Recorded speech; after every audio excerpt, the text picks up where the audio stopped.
Today we're going to talk about the new Netflix limited series, The Eddy, so let's get started.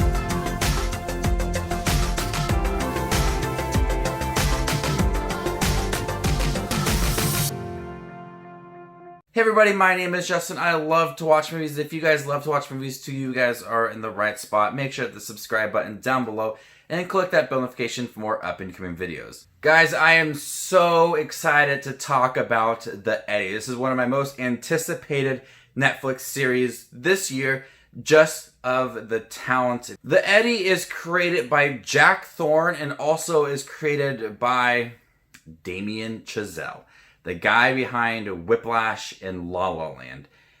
That made me just so excited to see this series. Damien Chazelle also directs the first 2 episodes of The Eddy. This is about a jazz club owner who deals with the everyday struggles of running a live music venue in Paris. As someone who was in a jazz band for many years, I was really interested in seeing this. One thing I love about Damien Chazelle is his love for music, and that is clear within this series. Everybody that is in the series, everybody who is in this jazz club, you could tell that they love music, and you could tell the way they think about it, the way they play, and the way that they practice. It's their life. And I haven't played jazz in many years, but when I hear the music that they're playing, I was getting so giddy about it all because jazz is one of my favorite music genres.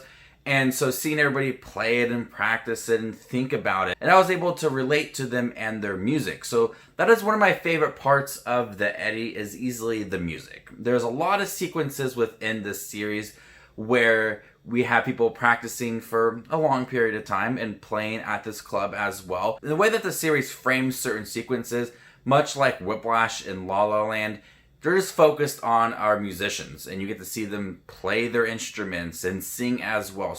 And that was easily the highlight of the series for me. The Eddy is much more than just a series about jazz. This 8-episode limited series, which is lengthy. Some episodes are over an hour long, and each episode focuses on a different character. But at its core, it is about a father and a daughter. The father, Elliot, played by Andre Holland, he is struggling to keep his jazz club afloat. His daughter, Julie, comes to visit him from America, and they are now living in Paris. She's at that age where she wants to be rebellious, but she also wants her father to be there and take care of her. So at its core, this series is about a father and a daughter struggling to have this relationship while there's so many other things going on within the series. And like I said, every episode is titled differently and it's focused on a new character, but it still manages to intertwine its story with Elliot and Julie. Every character that we're focused on is part of Elliot and Julie's life. And I like that we got to know some of the other musicians, their past, their struggles as well, and their thoughts about the jazz band, while also focusing on Elliot and Julie. There's a lot of things that are being thrown at you all at once. This series can easily go from people speaking in English to then people speaking in French without any warning. So subtitles are constantly being thrown at you. This is not a series that you can just get on Facebook and Snapchat your friends. If you miss it and you're skipping certain things, you're going to miss certain conversations in French then that are bouncing back between English and French as well, just going really quickly. So this is a series that you really have to focus on, because there's also a lot of things behind this jazz club and how it's being ran and certain things that people are doing. Their shady business. If you take your eyes off of it for a second, you may miss something very important. Like I said, there's a lot of things within this series. A lot of things regarding Julie and Elliot's life and friends and family and the jazz club and the police as well.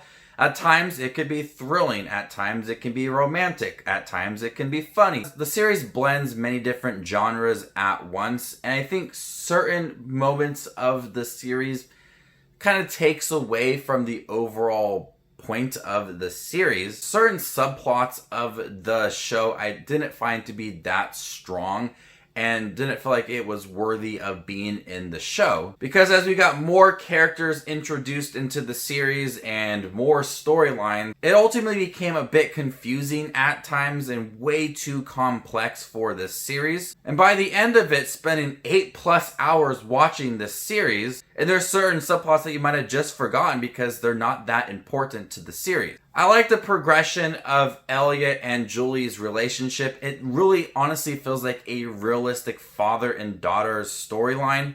They butt heads constantly. They are struggling to understand each other, and they have a really good progression. More so Julie, who is just trying to live her life. She hates school. She wants her father to be there for her, but he's struggling with the band and his jazz club as well. There's a good progression of her because she's always seeking trouble. She wants to be involved with a lot of things.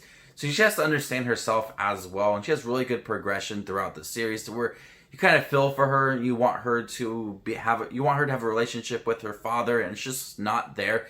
So you really sympathize with the character. And Elliot is dealing with a loss of his son. So he's also trying to be there for his daughter, while also mourning the loss of his son. And he's got a lot on his plate. People rely on him as well, so he's just feeling overwhelmed with a lot of things. The way that they write their characters, they really add a lot of human characteristics to them.